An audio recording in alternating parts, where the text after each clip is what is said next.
Thank you, John, and thank you all of Grenada Forum. You folks really represent what I fantasize will happen all across this great land, as a matter of fact, around the world. You've heard a number of speakers in the past that have enlightened you on a variety of subjects. The one tonight, this is very apropos that it be Halloween. This is probably the worst story you've ever heard. I spent a great deal of time trying to not want to believe this. But unfortunately, the evidence is that support not only Cathy O'Brien's story, and the other evidence is that that Senator John DeCamp from the Nebraska cover-up, Franklin cover-up as it's known, support what you're going to be hearing tonight. In addition to that, there has been a tremendous amount of information that has surfaced over the past really 3 years that has come from people who have been on the front lines. Not only therapists, but we have got generals and colonels from all branches of the military and members of intelligence that have provided us with literally tons of documentation, not only supporting Cathy's story, but thousands of others just like her. Cathy O'Brien is not unique. I wish she were, because if she were, I would not be in front of you right tonight, because it would mean that this problem went no further. Unfortunately, that is not the case. What has happened to Cathy O'Brien is happening all around the world, and it's happening in daycare centers, it's happening in homes, and not homes of Appalachian people who lack or lack any education or any written language skills, who have been practicing incest for years.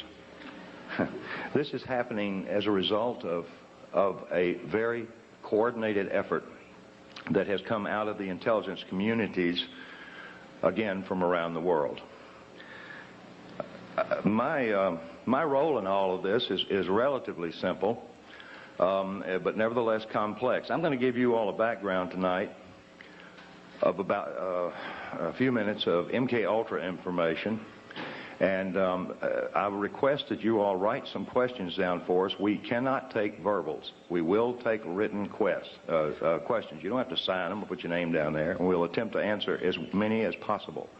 Please make the questions relevant to the subject matter, because I can't, nor can Cathy, discuss what we may surmise are other victims, other than the ones that are the most obvious ones, like Timothy McVeigh. And again, it is not our experience. We have no proof. We only have Mr. McVeigh's admissions and some other information that would support it. But that's an example of our limits. We prefer to answer any and all questions individually, standing up in front of you, because there is no such thing as a bad question. We spent about 5.5 years on the lecture circuit with law enforcement and mental health. Now, that was done to protect us. It was also done to ferret out as much information as we could regarding other survivors, and as well as ferreting out information through law enforcement, or I should say cooperative law enforcement, who were like you all. They're free thinkers, and they knew something was going on, but they didn't understand it. I will attempt to give you as much background on myself so that you'll have some understanding of how I was able to do what we've accomplished, Cathy and I. But our main concern, of course, remains the same focus, and that is to get this information out to the populace of this country and all the other countries that are affected, and we don't know many that aren't, and also to affect Cathy O'Brien's institutionalized daughter, Kelly, who, by the way, went into an institution when she was 8 years old, right after I rescued them, and she remains in that institution or a institutionalized setting to this day. I don't know how many of you all can imagine being a child and being raised in a mental institution. But I can assure you it is not a pretty sight, even though Kelly has not been mistreated as she had been prior to going into the institution. External control of the mind is not something new. It's thousands of years old. It's recorded in caves. It's recorded the exact formula for trauma-based mind control in the Egyptian Book of the Dead.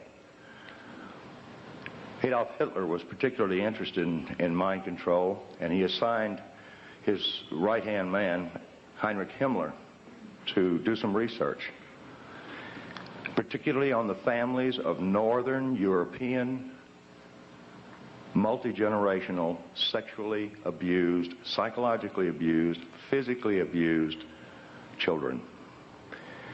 You see, I'm sure each of us understands, those of us that read the Bible and understand its literal interpretation about the sins of the father, understand what multi-generational abuse means.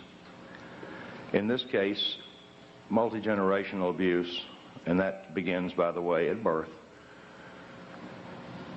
involves horrendous sexual and psychological and physical abuse that is put on these children by their caregivers. Well, Adolf Hitler knew that these people who are abused become very, very receptive to external control of their mind. They also develop some incredible abilities, like 44 times visual acuity.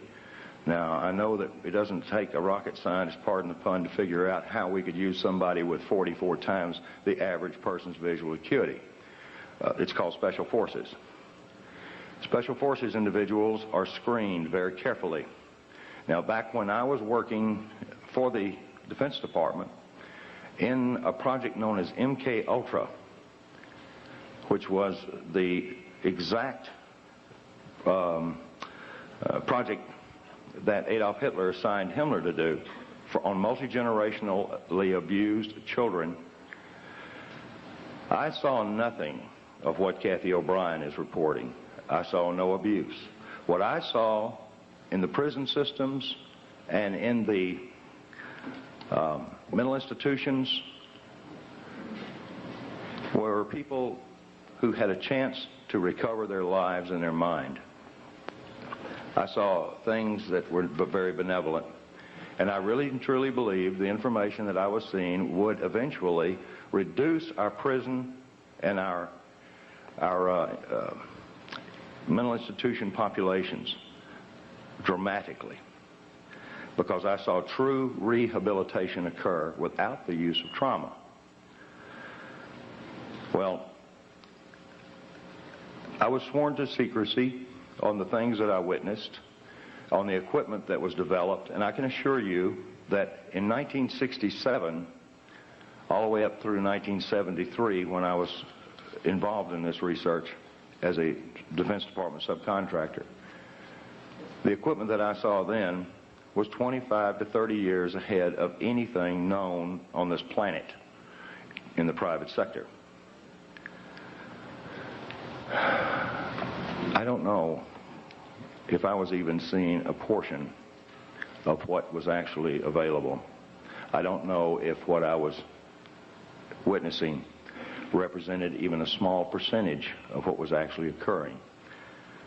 But I was put into that job after months and months and months of psychological examinations because they knew I could keep a secret. I was given a Defense Department clearance. I knew about the Heinrich Himmler studies for Adolf Hitler, and I knew that Adolf Hitler wanted to develop some very serious people to put in places to control various regions in what he called, and George Bush called, and Nero called, the New World Order. You see, Adolf Hitler was not the first, nor was George Bush, to fantasize about this hideous idea of totalitarian government enslaving an entire globe through mind manipulation. Now, mind manipulation comes in a lot of forms. You folks in this room are not falling into one big, huge trap, and that is information control. And I, again, thank the Grenada Forum for bringing Cathy and I in to impart this message, because we need your support. This book is not distributed through bookstores for the most part. The few bookstores that do handle it directly with us. To guard the integrity of the book so that it would go totally uncensored, we published it ourselves the first time. We now have an opportunity before us because many of the people Cathy has mentioned in the book have been indicted for a variety of reasons, or are facing indictments, or have fled their respective countries, or stepped down from power. For one simple reason: corruption that they could not cover up. Now, the corruption that we're talking about here goes beyond, I hope, most of you all's limits of experience. It certainly went beyond mine. I had a household that was this is totally alien to. But what Adolf Hitler began in his adamant research on, he had the largest number of human subjects from which to work and do his horror on. And it was even accepted by most of the people in his country that these prisoners of war were indeed to be subjected to anything that he chose that would better his country. Well, MK Ultra took on the same scientist, because in 1947, when the National Security Act was formed, there was a project that was developed called Project Paperclip. There was a few airlines at that time that were cranked up. Capital International Airlines was one of those airlines. I was vice president of Capital Airlines for a period of time. Capital International Airlines. This is very similar to the hat that they wore. By the way, you realize that if we could get these guys to all wear a hat, force them into a uniform, our problems are over. I told Cathy, I said, I don't know how to introduce this information. I said, do we come out here and say that we're the first and second oldest professions? All right, I want to see who laughed. Well, Cathy O'Brien certainly is a remarkable person, but I can assure you the prognosis for recovery of someone who has been horribly abused before age 5, before the brain is fully formed, the recovery I should say the level of recovery is very good. These people can lead normal, productive lives, even though they've experienced, in most cases, a lifetime of horrific abuse. That was the thing that surprised me the most. Now, there are a lot of survivors out there. There are a lot of survivors in various levels of recovery. Cathy is, again, the only one that we know of that is vocal, that has written a book, that's been validated, and we haven't been locked up. Now, I want everybody in this room to understand that neither Cathy or I are suicidal. And we just came back from Arkansas, and I want to tell you, Cathy and I were invited over there to spend 4 days with the investigators because they had found one chapter of her book they were actually able to validate. I said, well, give it to me in print. And they said, we can't do that. I said, well, okay. Can I use this recording? I was only joking. They patted me down before I went in. But no, these people are what I consider friends of yours and mine. Now, if there are any CIA operatives in this room, you don't have to hold up your hand. But I'll tell you where I'm staying, and I want you to come see me alone. Particularly if you're trying to disrupt what we're doing. Because this information that Adolf Hitler was developing we developed through Project Paperclip. Project Paperclip was the importation of Nazi and fascist scientists into this country after World War II that saturated our universities, saturated our Fortune 500 corporations, saturated NASA. It built NASA. And it has infiltrated every aspect of society with its filth. Filth in child pornography, filth in blood rituals and hideous religious beliefs that involve human sacrifice, anything to traumatize the mind. Some of these, I'm approached by a number of avid researchers that say, well, this is Satan behind it. Well, I want to tell you, these are people behind it, because I worked for the airline that brought these folks in. I had no idea what I was involved in, but I was recruited by Capital International Airways for the purposes that I could keep my mouth shut, and I worked on a need-to-know basis. Most operatives do not know who they're working for. There are over 86,000 of them in this country. Now you divide that by 50 and see what you come up with. This place is crawling with Big Brother. The KGB never had that many functioning operatives in high levels as we do in this country. 1984, George Orwell's book, really was a grim prophecy that has come true. Most people are saying, we got to stop this New World Order from taking over. It's already here. We're in it. Now let's understand who the players are and some of their tools. Mind control, whether it be trauma-based mind control to develop a totally robotic human being, is one type. Fortunately, it requires a great deal of horrible trauma that somebody's got to put on to these people. And it requires something more than just pushing a button on a console. There is equipment available now that we cannot protect ourselves from. And the amazing part about this equipment is it's available to everyone in this room.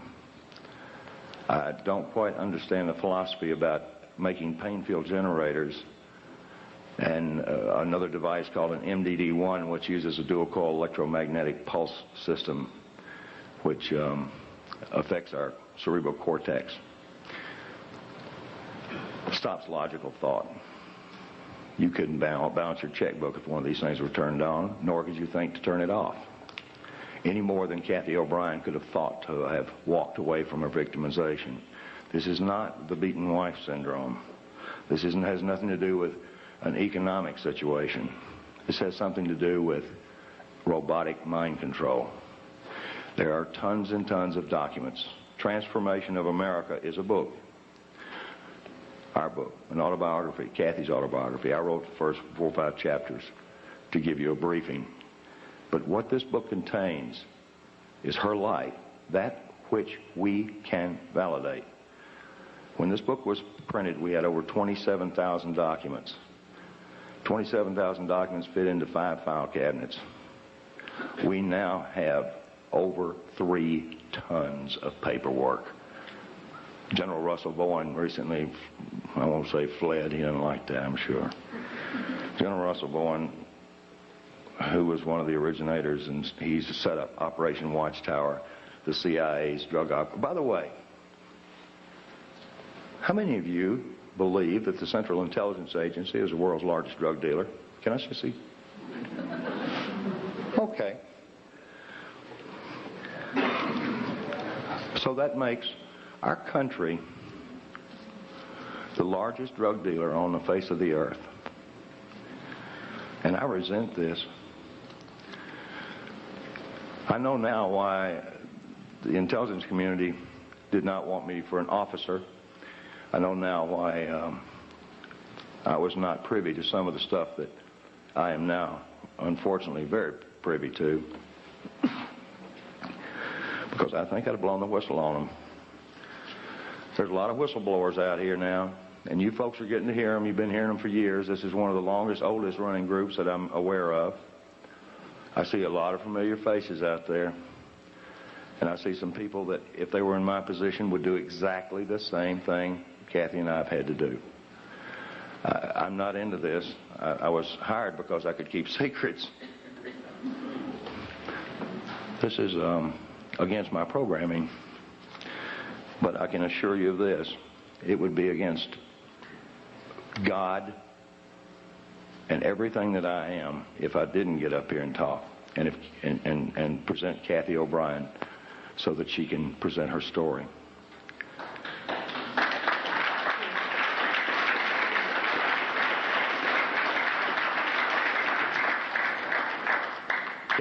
Cathy and I are really humbled by the number of people that we see that would have done the same thing. And people come up and say, "Oh, man, we really appreciate what you're doing." I said, "Well, thank you."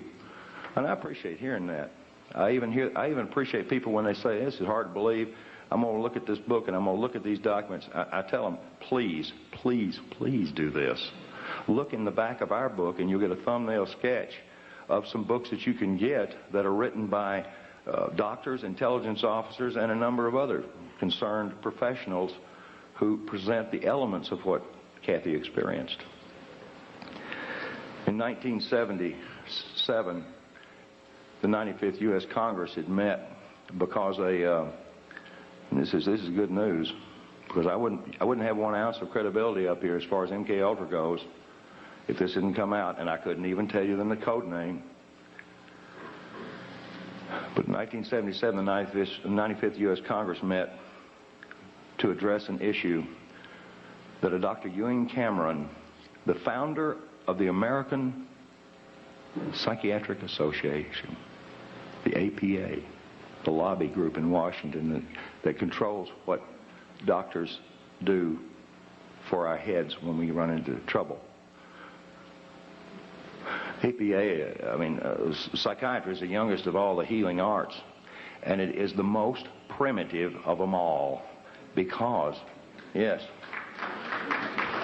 and I'm sure there's psychiatrists, may be psychiatrists in this room after that clapping. I'm sure they won't hold their hands up, but I know there's therapists in here. I've seen 2 already. These therapists know exactly what I'm talking about because the information that they're provided by their lobby has been carefully screened. Information on rehabilitating victims of mind control is not only scarce, but it's required some incredible efforts by some brave individuals who wound up getting sued because they could not violate the civil rights of the individual that they were actually treating. The situation with Cathy and I was very different. I wasn't a doctor. I wasn't a psychiatrist. I had no insurance or practice or license to protect. So I kept Cathy from reading newspapers. You see, when I rescued her on February the 8th, 1988, she didn't know her name, how old she was, or where she'd been. I'd seen this with people involved in espionage, and I immediately thought that Cathy had been an information courier. Even though she was dressed like a prostitute, walked like a prostitute, and talked like somebody that was leading a Christian choir somewhere. And it was such a conflict, I couldn't quite grasp this contrast until I was given a great deal of information from some people involved in intelligence in this country and abroad. I was fed a treatment modality that ultimately would lead to putting Cathy O'Brien free again for the second time in her life. The first time was when she was born, and it stopped right there. Cathy O'Brien had been a victim of the most horrendous abuse system known to man. The type of mind control, again, that Adolf Hitler thought that he could use on certain individuals, putting them in positions of extraordinary power and having invisible strings, the master puppeteer, to their minds and what they said. I don't know if we have politicians like that now or not, because it seems like you don't have to put them under mind control. They'll do anything that corrupt members of Congress persuade them to do. I've known several corrupt congressmen that didn't have to be blackmailed with sex, that didn't have to be enticed with money or drugs. They just simply were corrupt. You see, a sociopath is a very outgoing individual. Leaders. Yeah, leaders. Yeah. Unfortunately, sociopaths have no conscience, no expression of soul. They do not relate to anyone else's pain except it gives them pleasure. MK Ultra was designed and had many, many sub-projects for developing the perfect soldier, the perfect espionage agent, things that I was told that would cover an area of our national security that no soldier and no diplomat could possibly cover. No one told me that we were using them as drug mules and prostitutes. No one told me that we were using them for breeders so that children could be provided sheiks, world leaders. No one told me that we were using them for money laundering operations. When I rescued Cathy and her daughter, the information about this is in the book. It took me a year to put Cathy back together, literally, with a whole lot of help and a whole lot of love. Other therapists don't have that latitude. They can't love their patients. They can't keep them away from telephones. They can't keep them away from newspapers and TVs. And they wind up getting contaminated because they're highly suggestible. They see an ad for fried chicken, they can smell it. Now, I dreamed as an ad man to be able to produce ads like that. I worked real hard just to get somebody to go, nice ad. But nobody ever drooled on any pages that I ever put out. And I used subliminal, I used a form of neurolinguistics.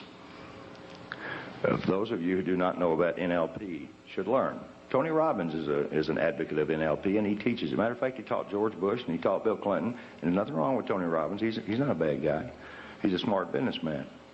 And any smart businessman these days knows the value of neurolinguistics, or the language of the unconscious. I always call it the language of the subconscious, and I'm getting outvoted by all the mental health people. They're saying, that's not right. Unconscious. Well, to me, it's the subconscious. But the language of the subconscious provided me the codes, keys, and triggers to unlock all the rest of the doors in Cathy's mind that pertain specifically to her abuse. It gave me information like bank account numbers first. And I found that rather unusual until I found out that most people who had worked around MK Ultra and knew anything about deprogramming, and by the way, it's nothing more. I'm nothing more than a hacker. Instead of hacking a hard drive computer, I'm hacking the hard drive up here. This job as a hacker provided me some incredible information on bank account numbers. And instead of going down and looting the bank accounts and having to hide for the rest of my natural life in luxury, I took them to the FBI and gave them to them. Not because I knew they were clean or dirty. It's because I didn't want them to kill me over it. I provided everything that's in this book over a period of 3.5 years to every state, federal, and local law enforcement agency that was directly involved with this case. And the names of over 1,000 agencies and people are in this book. I wanted to get this before Congress. I wanted to get it before Congress like happened in the 95th U.S. Congress in 1977, when the wife of a Canadian cabinet member had gone in to a mental hospital in Montreal where Dr. Ewan Cameron was practicing. I wonder why they say practicing.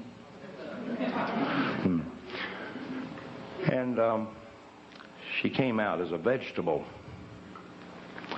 Well, the cabinet member, I don't recall his name right now, he was just incensed on trying to find out what had happened to his wife.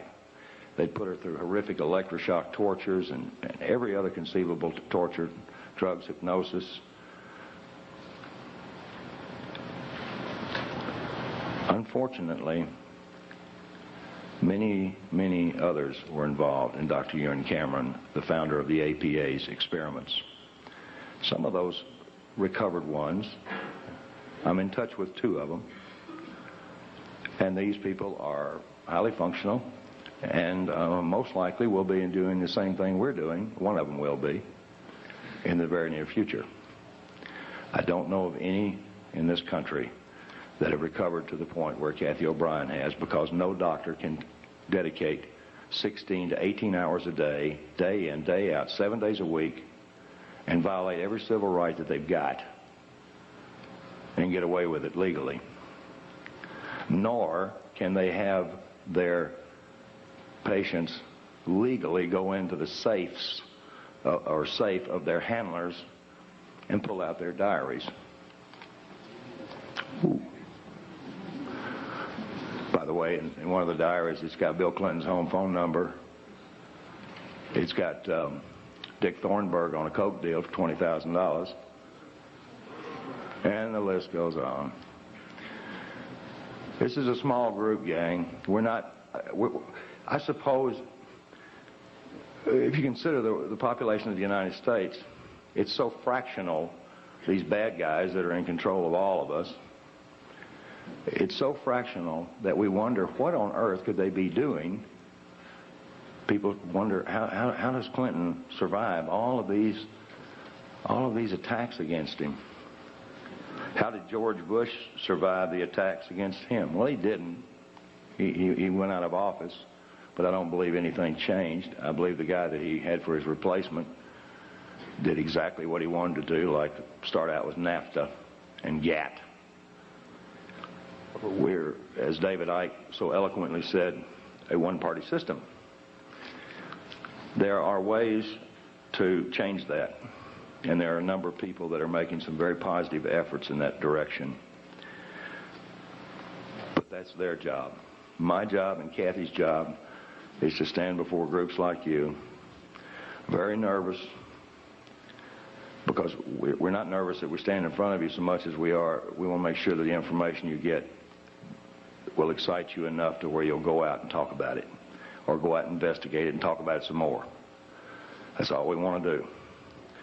We attempt to get our books out by the case, and they get real cheap when you buy a case of them. One box of books, 36 books, $252, if we deliver them.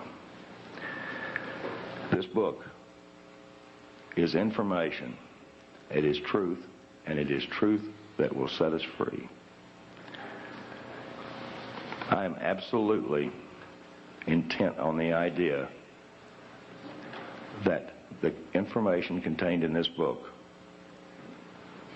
will indeed reach the eyes of those who can see.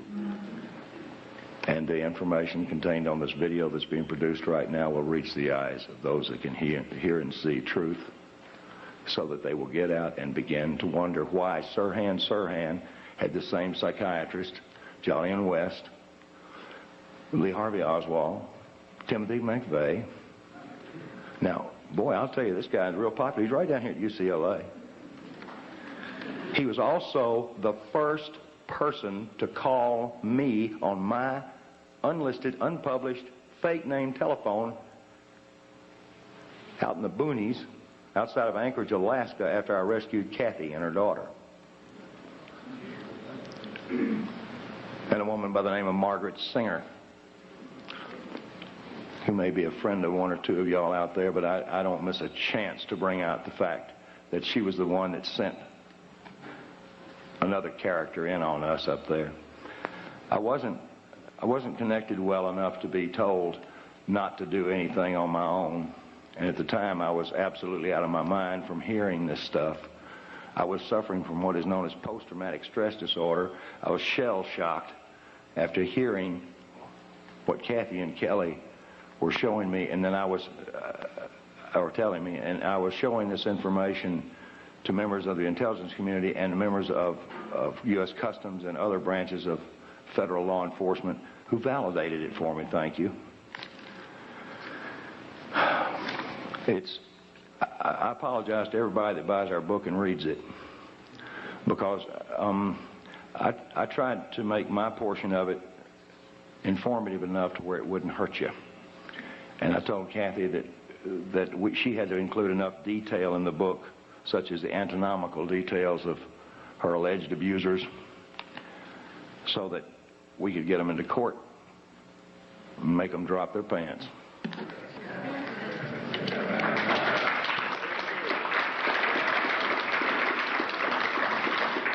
That kind of leads me into the presenter for the second oldest profession, or first oldest profession. I'll get to that second reverse. Now, who was first? Well, I don't know. It's a long debate in the intelligence community whether prostitutes or spies came first and second. I don't know. Ladies first. Okay. That's a good one. At this point, I'd like to present Cathy O'Brien, the person who rescued my spirituality. Wasn't a bad guy, but I needed that extra push, and I'm mighty proud to have been with her for over 8 years now.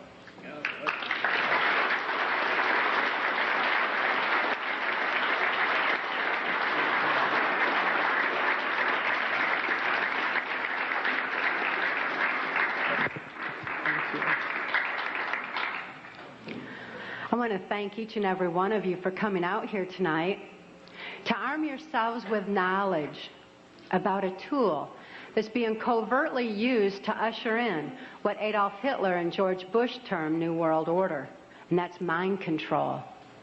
I've enjoyed talking with quite a few of you earlier this evening pertaining to how mind control has affected some of you or some of your loved ones. Mind control is very prevalent in this country and around the world. These criminals that are in control of our country operate on the philosophy that secret knowledge equals power. Many government secrets and personal reputations were staked on the belief that I could not be deprogrammed to remember those things that I was supposed to forget. They were wrong. For as intelligent as these perpetrators are, they're limited in their thinking by their own immorality. They don't have wisdom. They don't think deep. And they never considered the strength of the human spirit.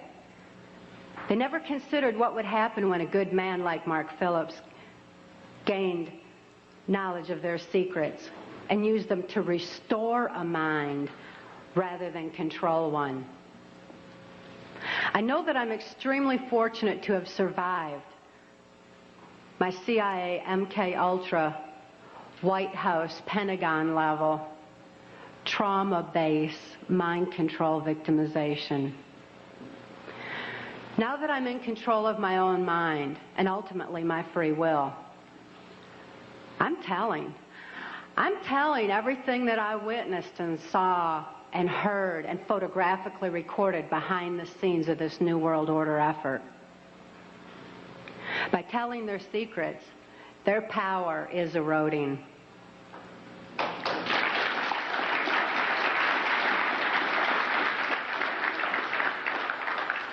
I also speak out to give voice to the many, many mind control victims and survivors out there who can't think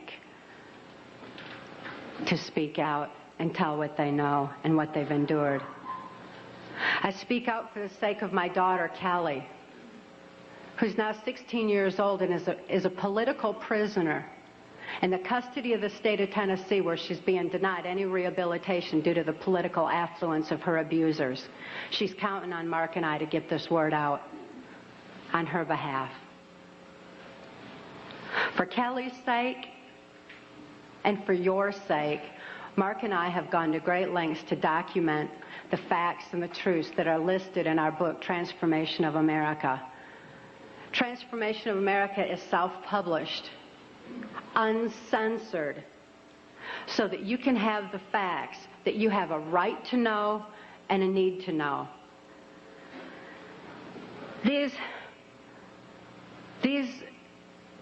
truths have been covered up and kept from all of us for a long time under a blanket of so-called national security. This is the same blanket of national security that has prevented us from obtaining justice despite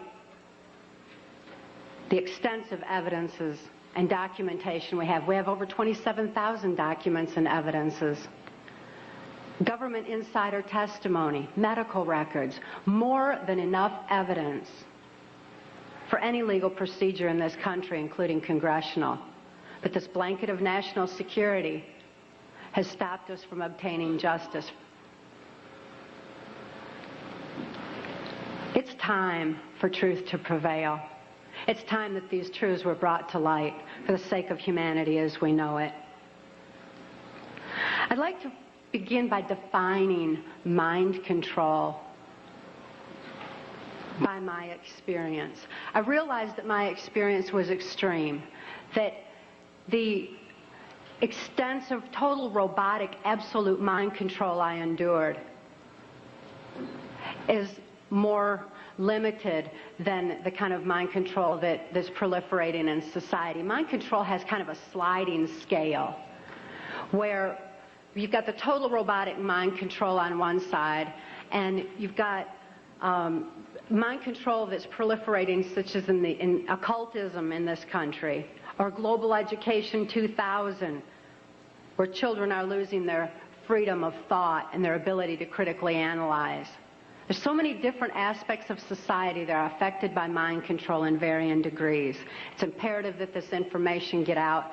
And as I explained, my victimization, it certainly can be applied to all different facets of mind control and mind manipulation. And as Mark and I have heard so many, many times from people who have read the book and heard us speak out, that this is a thread that's tying things together. All of a sudden, this whole new world order is making sense. The erosion of constitutional values, the erosion of morality in this country, all of a sudden, it begins to make sense when we learn about mind control.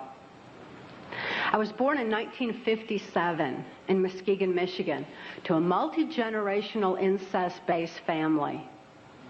This means my father was sexually abused as a child, my mother was sexually abused as a child, and they were sexually abusing me. My father sexually abused me as far back as I can remember, and I've often heard him state that he began substituting his penis for my mother's nipple while I was still an infant. I tell you this so that you can understand that my sexuality was confused in infancy. It was put into an area of my brain that's much like survival, like eating and drinking would be. I tell you these facts so that you can be better armed and understand what's happening in society. And name names. Mark and I name names in our book, Transformation of America, not so that I can say, well, I was in the White House with so-and-so. I mean, I missed the whole glamour part. But this is so you know who the problem is and where these problems lie. The sexual abuse that I was enduring was so horrific that I developed dissociative identity disorder.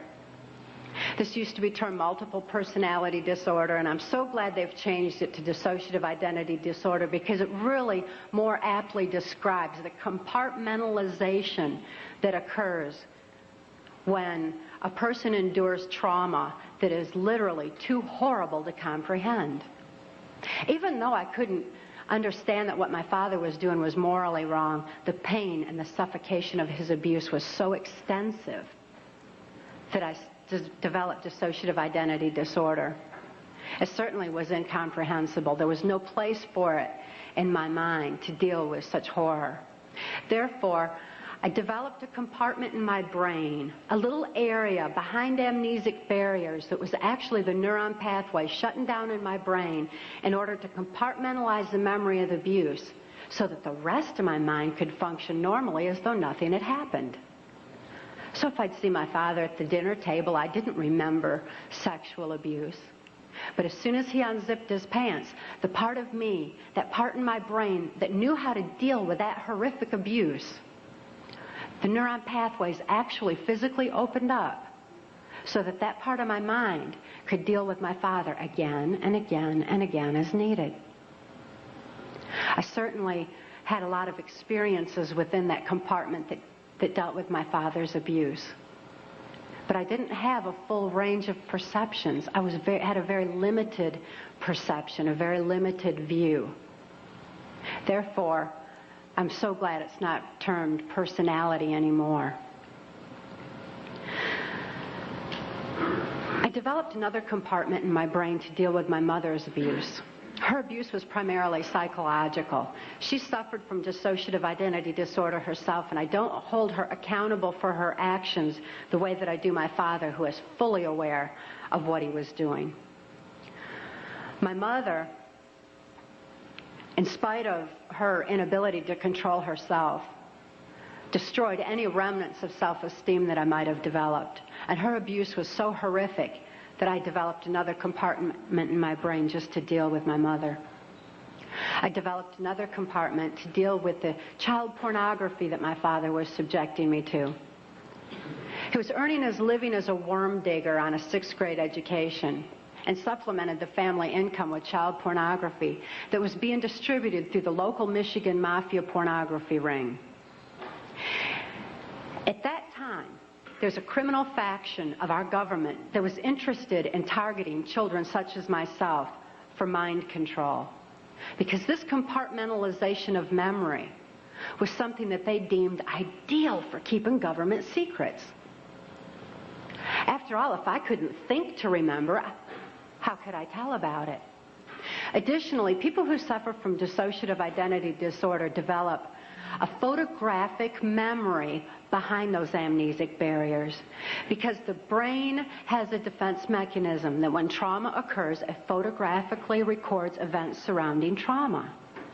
And an example of this would be that many of you who are old enough to remember, when John F. Kennedy was assassinated, most people know exactly where they were and what they were doing, because this was an event that traumatized the nation. And this exemplifies how the mind photographically records events surrounding trauma.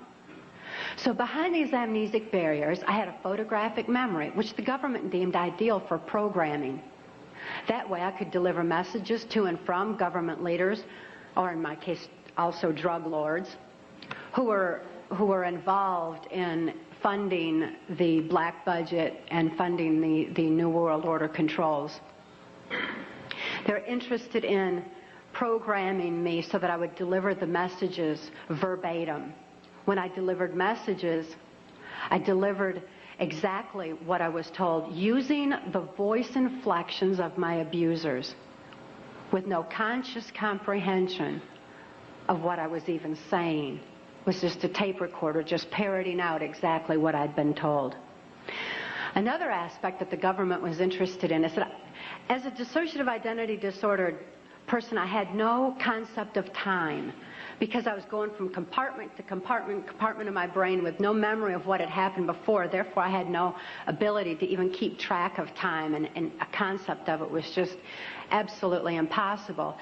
And it also makes for, if I didn't know what I was doing earlier, I wouldn't know to be tired while I was overdoing something else. Therefore, a person who suffered from dissociative identity disorder had extensive physical endurance, just superhuman strength and ability to keep going and going and going and going. Dissociative identity disorder persons also develop 44 times visual acuity. Very often that's why you see them wide-eyed with the whites around their eyes, because they're actually taking in more of their surroundings than the average person. 44 times more detail than the average person sees. That certainly makes them perfect marksmen for mercenary operations or for intelligence in different areas that the government was interested in developing mind control. was a chosen one or a prime candidate for mind control because of the sexual abuse that I had endured. My sexuality had been enhanced. Therefore, I was used as a sex slave and also delivered messages to and from these government leaders. At that time, because a government, this criminal faction of our government, was so interested in dissociative identity disordered persons, they knew that any child that was subjected to child pornography had to have endured trauma so horrible that they had to be suffering from that disorder. Therefore, this criminal faction of our government sanctioned this child pornography ring so that they could identify and target children such as myself for the project.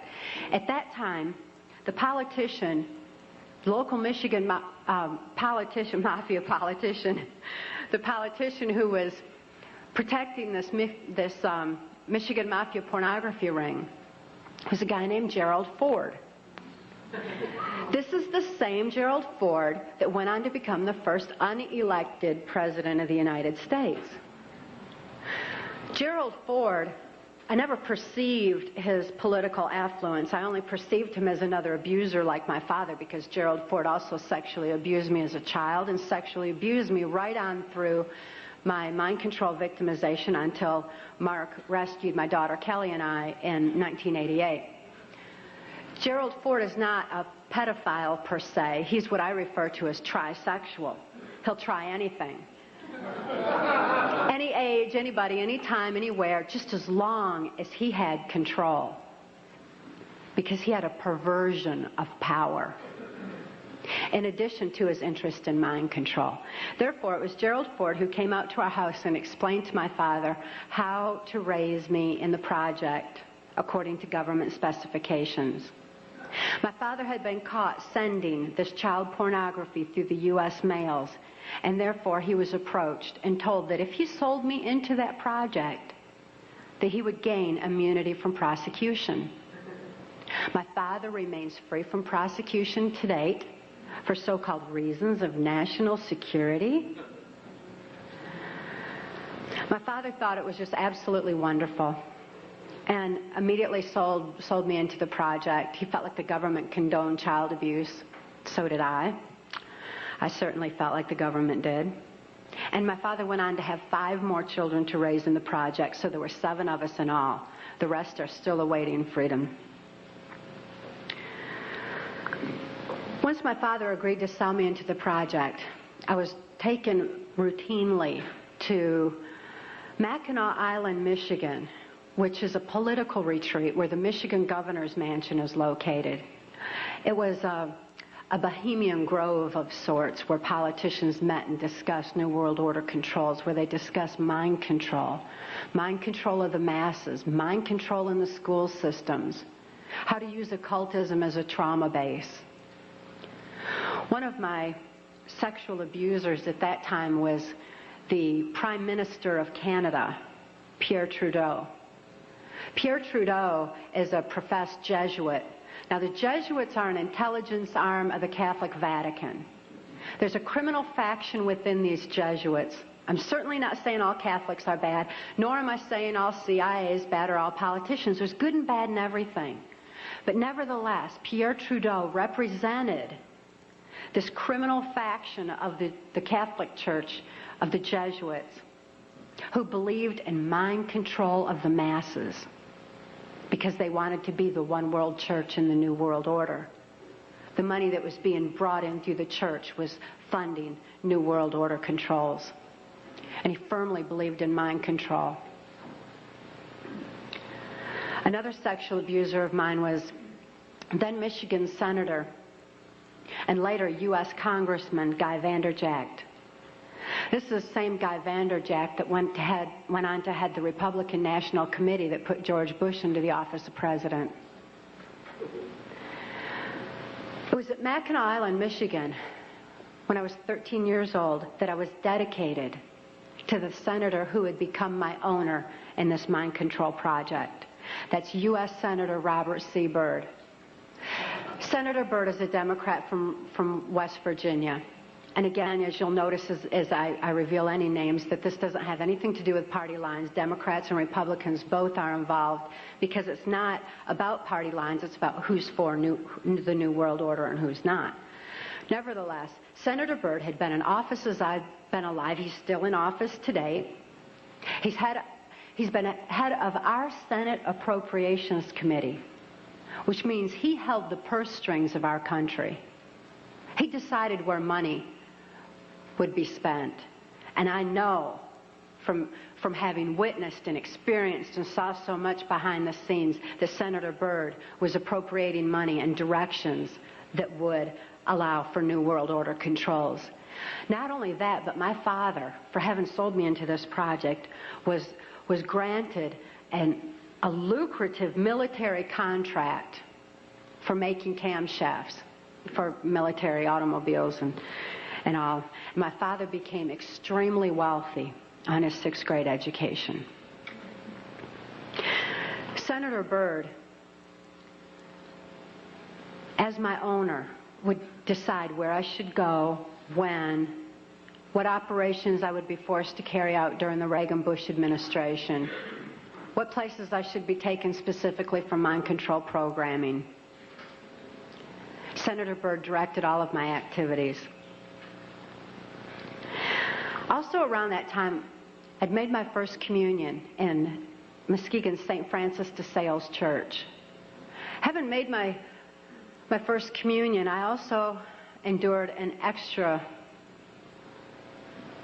ritual after that was referred to as the rite to remain silent. That's R-I-T-E, as in ritual. This involved Congressman Vanderjagt and the head of our church at that time, a Father Don. And they subjected me to an occult blood ritual. This was so horrific. It was this reversal of the Catholic Mass. It confused my mind, because when a person's operating on a subconscious level because they're so traumatized that consciously there's no place for what they're enduring, the subconscious mind has no ability to discern and to question and to reason the same way that the conscious mind does. And this reversal of the Catholic Mass into occultism just made it all seem to run together in my mind. It was absolutely horrific.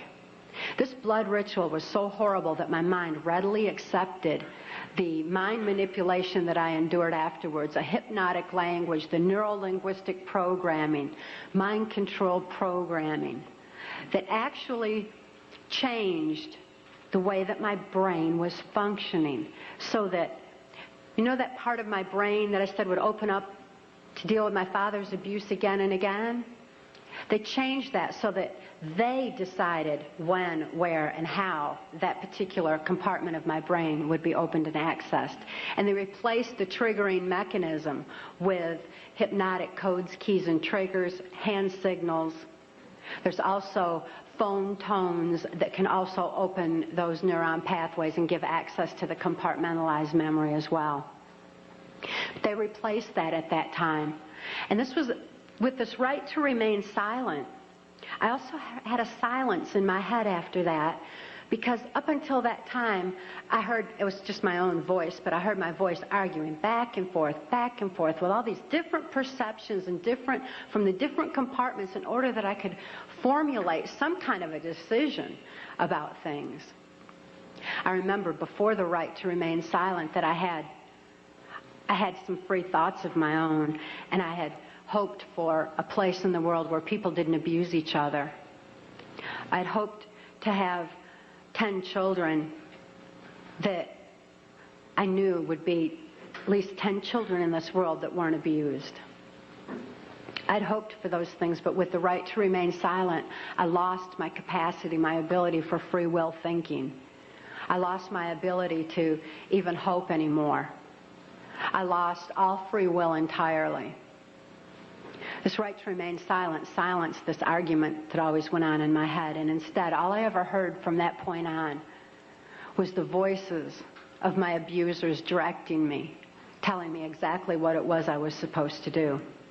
I could only robotically follow those instructions and carry them out. By the time By the time I was ready for high school, Senator Byrd ordered that I be sent to Muskegon Catholic Central High School. At that time, there was an enormous emergence of information. The Catholics had long since learned the effects of trauma on the human mind. They'd learned it and kept records of it for so many years, with such things as the Spanish Inquisition and other aspects where people who didn't follow the belief systems were wiped out. The Crusaders had also recorded a great deal of information pertaining to trauma on the human mind. This information was being merged with the Hitler-Himmler research that the CIA had taken and had been advancing on. The combination of the merging of the information was very powerful. And Muskegon Catholic Central was a place where this information was being brought together. It was at Catholic Central that the very basis, the very groundwork for Global Education 2000 was being implemented. This is Goals 2000, outcome-based education. There's many different names for the program that's being implemented in our school systems. It's being forced on our children by the federal government. Global Education 2000 was designed to increase our children's learning capacity while decreasing their ability to critically analyze. That way they would just readily accept whatever they were told without any question and just take all the information in. At Catholic Central, I got straight A's. I did really good in school because I was photographically recording everything in class. I endured occult ritual in the school chapel, as did numerous other students in the school. I certainly wasn't the only one.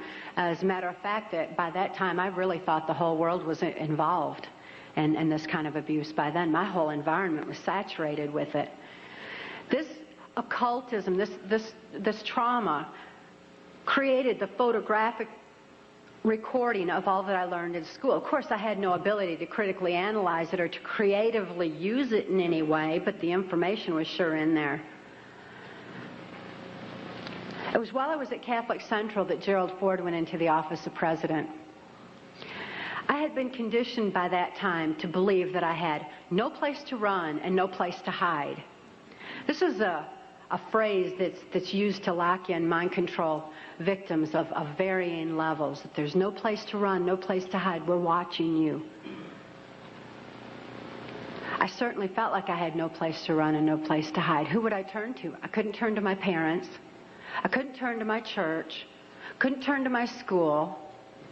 Couldn't turn to the local politicians. And now I couldn't even turn to the President of the United States.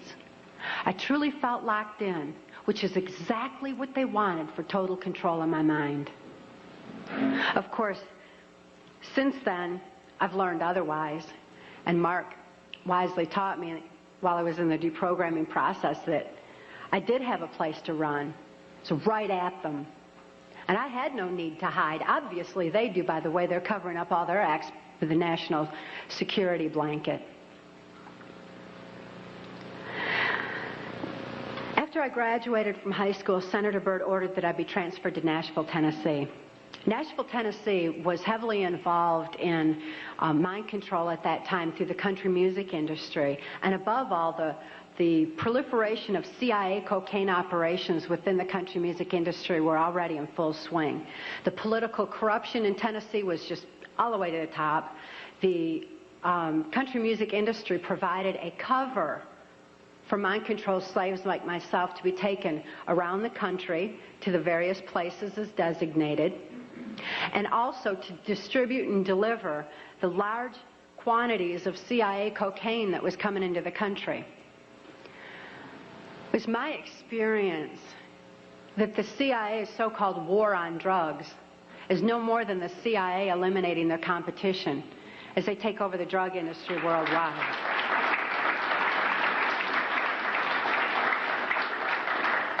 They took their war on drugs to our street corners and turned our streets into a bloodbath. The country music industry provided the cover for distributing the cocaine, so Senator Byrd wanted me to be within the country music industry. Besides that, he fancied himself an entertainer of sorts, and he fiddled on the Grand Ole Opry from time to time. When I was first sent to Nashville, he was playing on the Opry that night, and he had a musician behind him, a guy named Wayne Cox. Wayne Cox later told me that playing music behind Senator Byrd wasn't the only way that he backed him, but that he backed him politically as well. After the Opry that night, I endured an occult ritual again. Occultism is oftentimes used as a trauma base for mind control. Who can comprehend that kind of a trauma? A blood ritual is absolutely horrible, and it's a perfect trauma base for mind control, for the compartmentalization of memory. I witnessed Wayne Cox murder a railroad bum down at Nashville's Union Station. It was abandoned at that time, and there were bums around, and he shot him right between the eyes and cut off both of his hands, which was Cox's MO for murder. After this blood ritual, this horrible trauma, I was programmed that Wayne Cox would be my first handler in MK Ultra Mind Control. As my handler, Wayne Cox would follow Senator Byrd's directions and instructions, and above all, he would be subjecting me to more trauma sufficient to satisfy the numerous compartments Senator Byrd wanted developed in my brain for mind control programming so that I could carry out various operations during the Reagan-Bush administration. I endured numerous occult rituals after that. Wayne Cox at that time was working directly under the direction of Louisiana Senator J. Bennett Johnston, and he took me to his hometown in Chatham, Louisiana. J. Bennett Johnston at that time was heavily involved in mind control operations because he was running a band of mercenaries out of Louisiana. At that time, this band of mercenaries were going in and out of South America. There was a lot of arms deals going on. There was, and most importantly, when the airplanes would fly these guys down to South America, they would come back full of cocaine, which was being distributed on our streets. Wayne Cox was triggering these mercenaries into operation by showing them a severed hand from another one of his victims, which re-traumatized them into the occult ritual that they had already endured and accessed a specific compartment of their brain. And he told them that J. Bennett Johnston wanted them to give him a hand and carry out a certain operation. He would then give the instructions and the guys would follow him through. So J. Bennett Johnston was heavily involved. At that time, it was 1978, and it was determined that I had endured sufficient trauma to carry out my first trial run operation. An enormous quantity of cocaine had been flown in on one of these operations, and I was to deliver it into the neighboring state of Arkansas. By that time, Bill Clinton's drug operation was in full swing. He was governor of Arkansas, and I delivered this cocaine to a remote airport in Ouachita Forest, which I've since identified as Mena Airport. I also delivered a little packet of information and a small quantity of cocaine, a personal stash from J. Bennett Johnston, to Bill Clinton. I delivered it to Bill Clinton, and he cut out 2 lines of the coke, and he did inhale.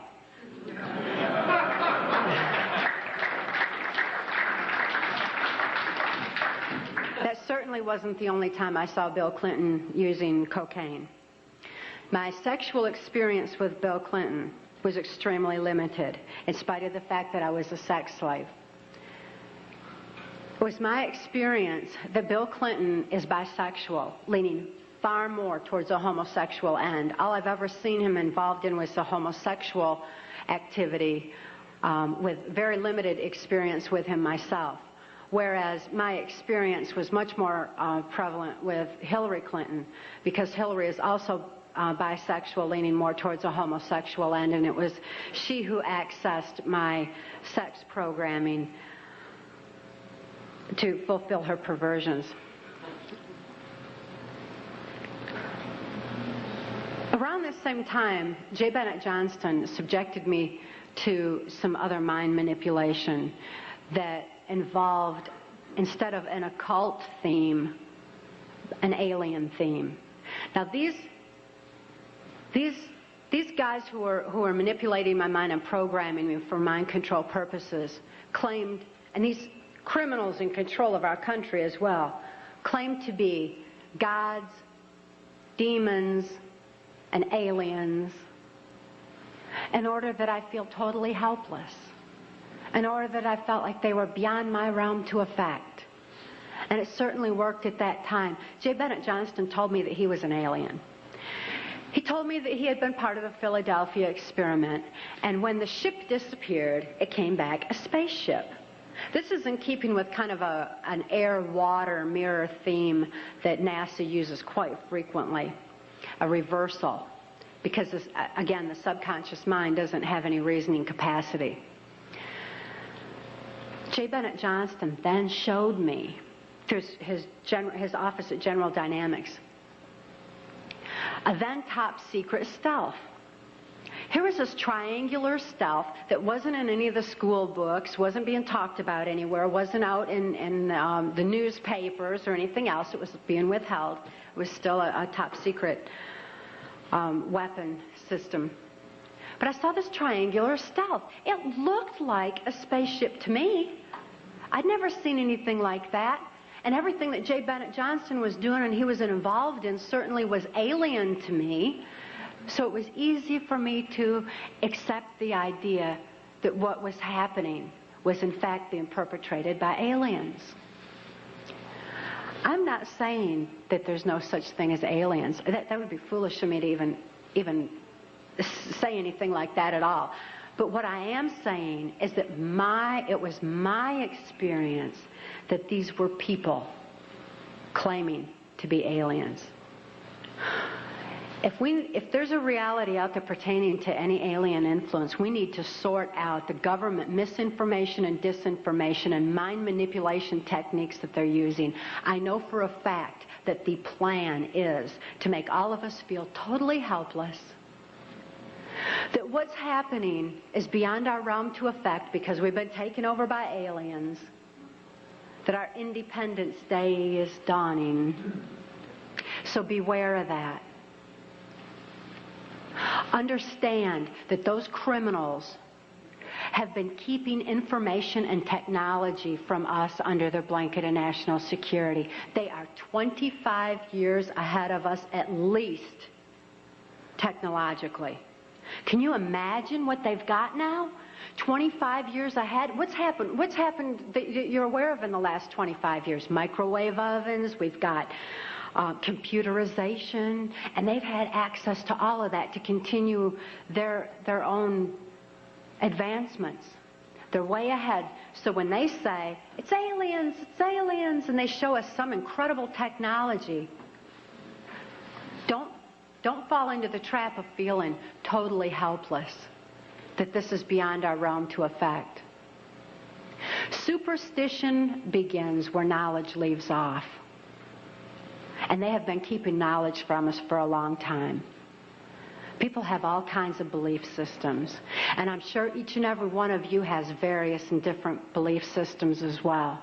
Regardless of what your belief system is, it is imperative that you know that these criminals are people. They are within our realm to affect. They need to be held accountable for their actions and their crimes against humanity.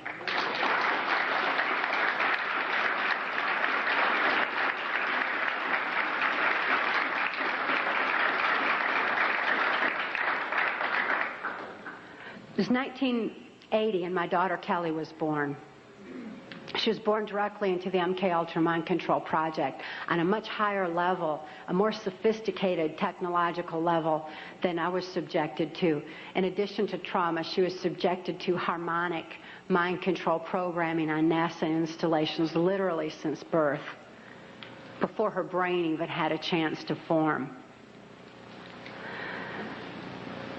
As soon as Kelly was born, Senator Byrd figured I'd been traumatized enough by that time and ordered that we be transferred back to Nashville, Tennessee to carry out operations during the Reagan administration.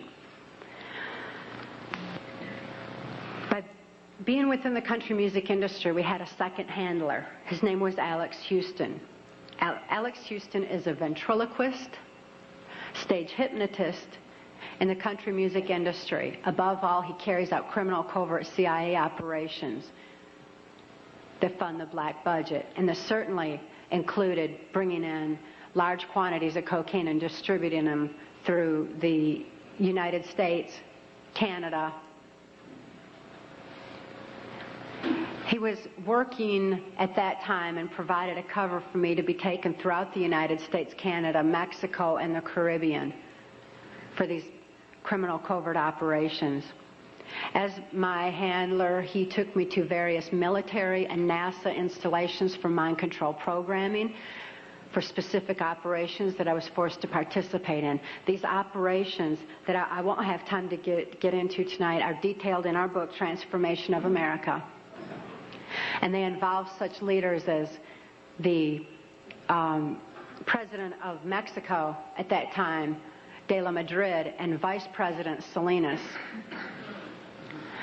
It was my experience that in 1984, there's a CIA trauma base, near-death trauma center that's located in Lampe, Missouri. It's called the Swiss Villa Amphitheater. And they'd bring certain involved country music acts in to bring large quantities of cocaine or bring the cocaine out for distribution, because Lampe, Missouri is just across the Arkansas line and is very much a part of Bill Clinton's cocaine operation. And it was in full swing at that time. It's also interesting to note that this Lampe, Missouri operation is where the country music industry was more conveniently relocated, right there in Branson, so that it would be closer to Clinton's cocaine operations.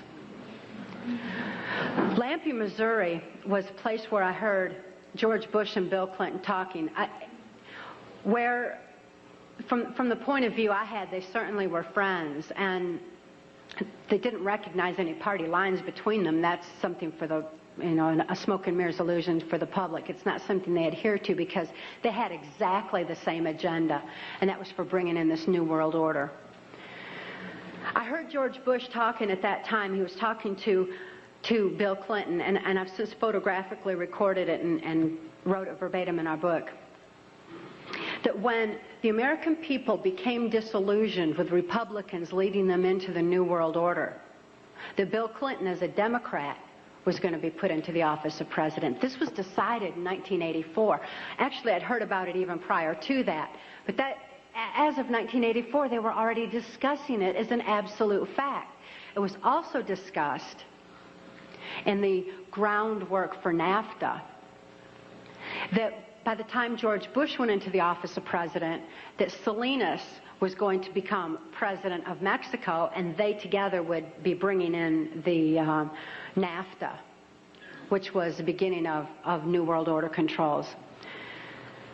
I was forced to participate in the criminal groundwork for NAFTA, the opening of the Juarez-Mexican border to the free trade of drugs, free trade of our nation's children. It's absolutely appalling, the criminal roots of NAFTA. Again, this is detailed in the book. But it's interesting to note that these political moves had already been decided way back when. And as I deprogrammed, and as I was, it was really something to me to find out people didn't know about this stuff. I mean, it was so obvious to me. I didn't realize that people were unaware and had bought into some kind of smoke and mirrors illusions of what was going on and never thought to look behind the scenes to what was really going on. But I understand good people don't think that way. They don't have criminal minds. They don't think to look for that kind of criminal activity. Just like these guys are limited in their thinking by immorality, good people are kind of blinded from that kind of criminal activity until their eyes are open to truth. But this criminal activity that was going on at that time. The people that were involved were following directions from George Bush. I don't purport to know it all. I don't purport to know that George Bush is at the very top of all this, but he is as high up as I knew. It was my experience that Ronald Reagan answered to George Bush, not robotically, not under mind control, but willingly, because George Bush was respected for what he knew about bringing in the New World Order. Consider his past.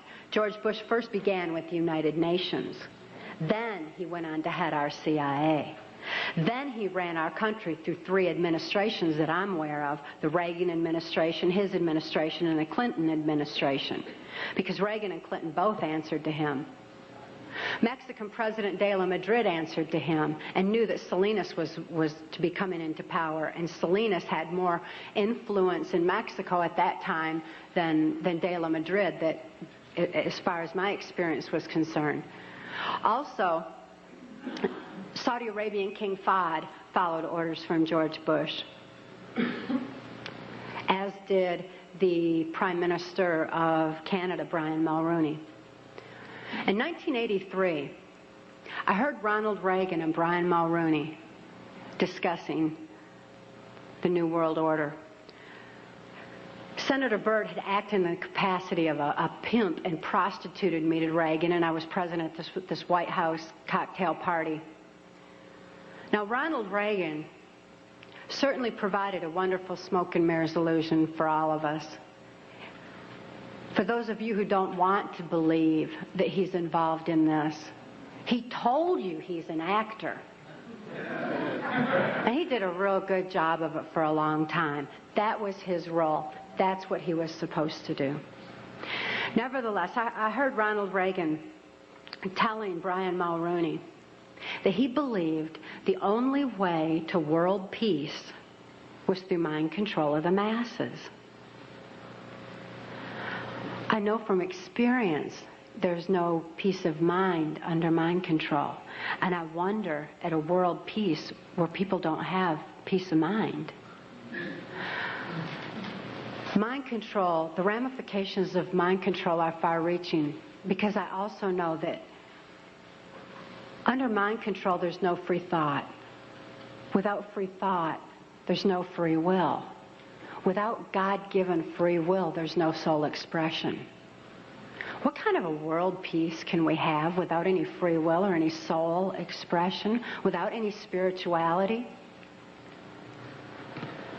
Mind control needs to be exposed in order that people maintain their freedom of thought, in order that people maintain their free will and have that spiritual expression, because of spirituality, when people have soul and spirituality, they're going to be acting in a capacity of love anyway. That is where world peace is, not mind control.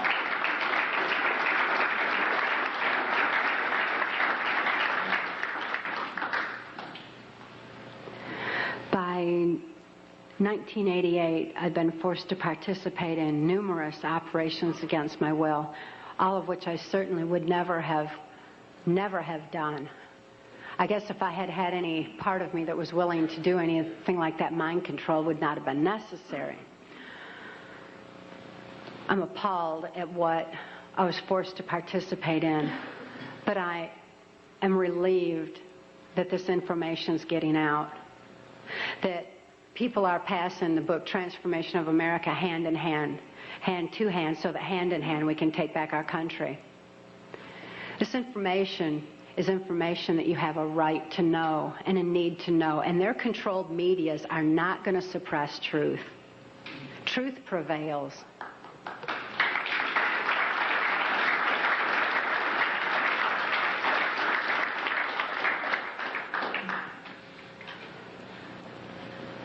In 1988, Mark rescued my daughter Kelly and I.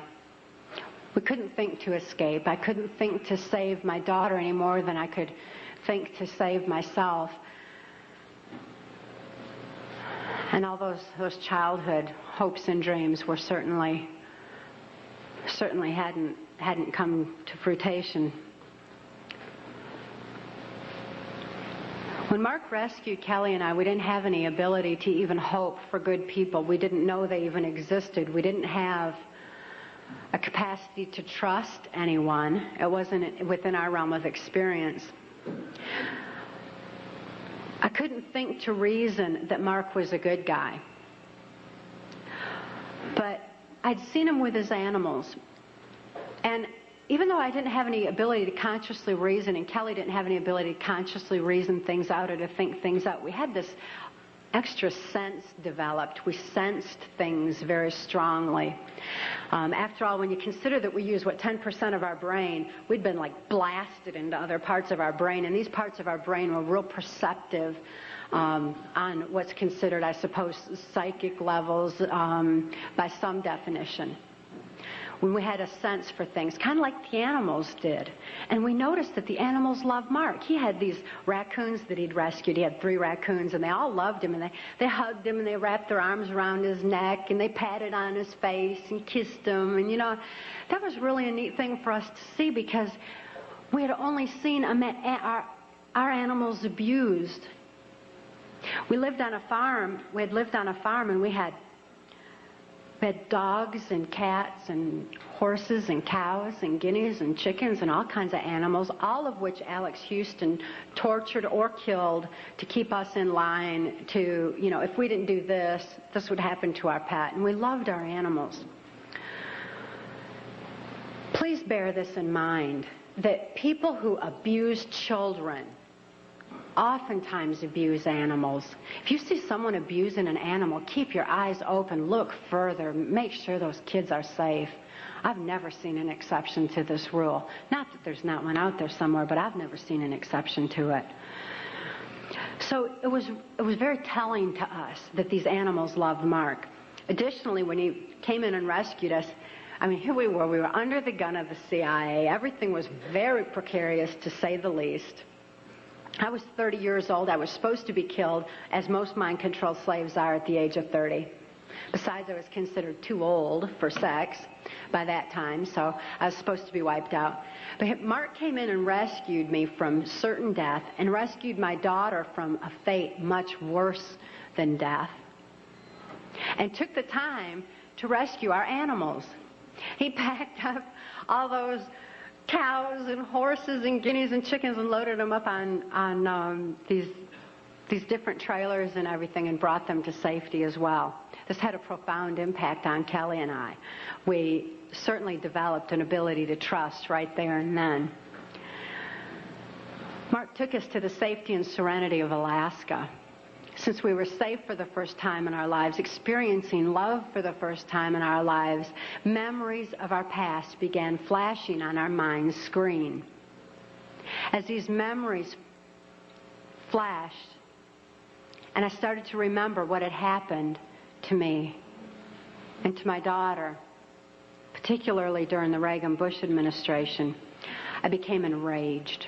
I was enraged at what my daughter had been through, the tortures I'd endured, and what the plan was for humanity as a whole. I'd have been blinded by that rage, immobilized by that rage, if it weren't for Mark's wisdom in telling me that the best revenge is total recovery. Because through total recovery, by photographically recording all those events, I could expose these people for exactly what they are, for what their plans are, for what I witnessed behind the New World Order. Be able to get help for my daughter, who was in desperate need of help at that particular time.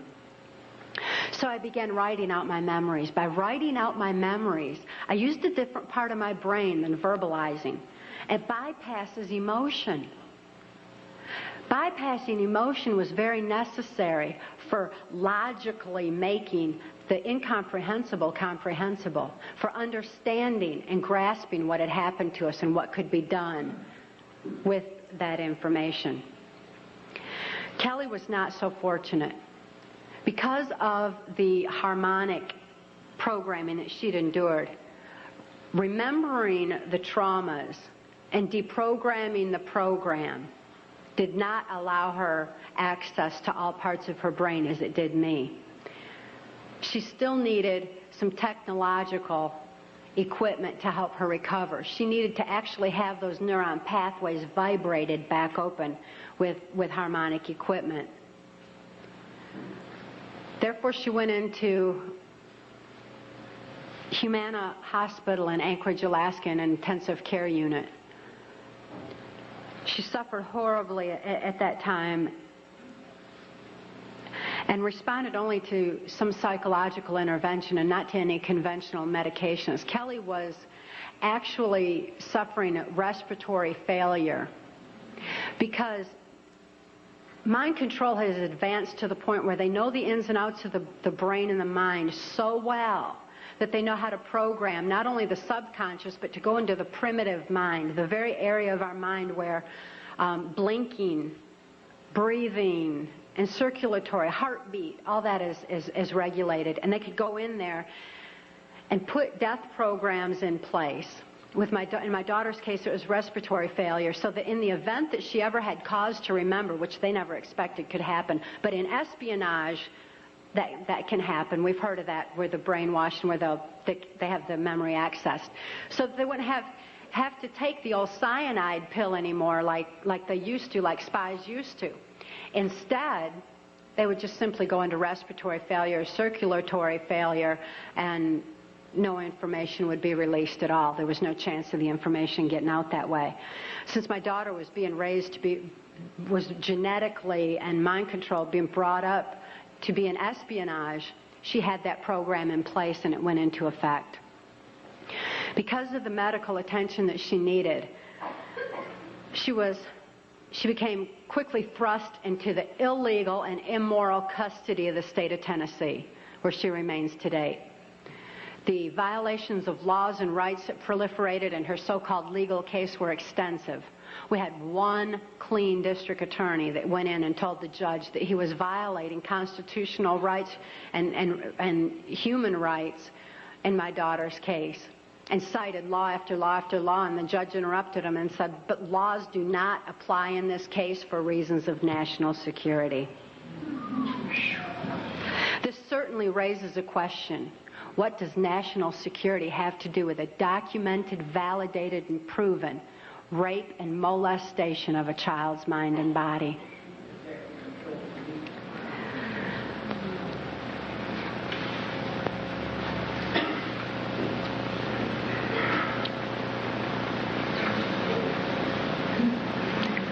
For Kelly's sake, and the sake of so many other mind control survivors out there, we need to lift this veil of national security. We need to repeal the 1947 National Security Act.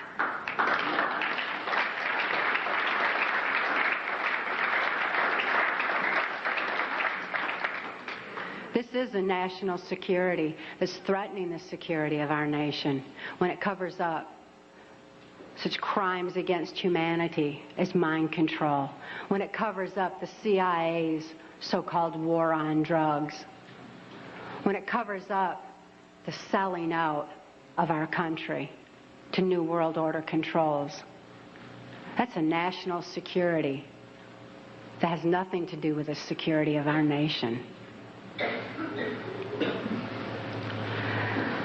This national security has kept information pertaining to mind control for all of you for far too long.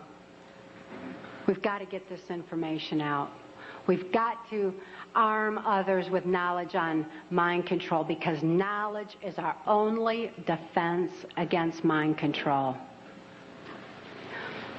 We need to get this information out in detail so that we can all be more effective in our particular areas of taking back our country and ultimately taking back our world, for Kelly's sake, for the sake of all the other mind control survivors and victims that I know are out there. There's many, many of them.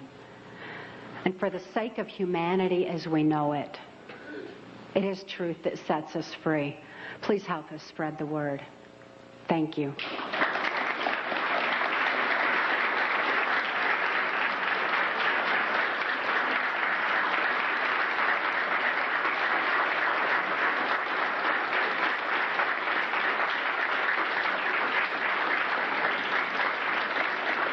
Thank you all.